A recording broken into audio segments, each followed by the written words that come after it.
The Artemis Odyssey is a new space exploration game coming to you from Grand Gamers Guild. It plays 1 to 5 players, 12 and over, and runs roughly 1 hour to play. Think Citadels meets San Juan with a sprinkle of 4X on top and you have the right idea. In Odyssey, you will start out on your home planet and trying to expand ever outward through the galaxy, discovering new solar systems, building structures along the way that produce resources, but also points. And then ultimately, to end the game, you want to explore all the planets or have 77 points.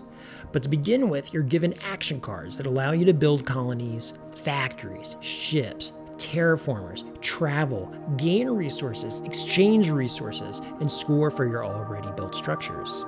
Some cards are rewards specifically for when you visit alien planets. They are a blind mix of things from rule bending to nothing occurring at all. But there are also 3 twists to the game. First, card order. On an action board, players will lay down cards wherever they choose to determine the order in which they will activate.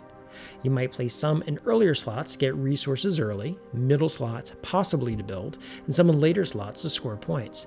But the best path isn't clear since you may be helped or hindered by the actions of others. Second, cards have multiple options regarding the areas you can travel to. Which buildings on the card do I decide to build? What resource of my options do I decide to get?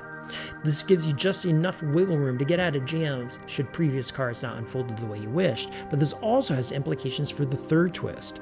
That being, once a decision is made, the active player decides who gets what and when they get it. It's kind of like the follow action in San Juan.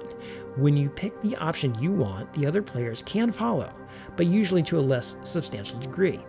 For instance, if I decide to build a structure, I can build 2 things while others can only build 1. I decide where I want to travel, others can too, but I decide who goes there first.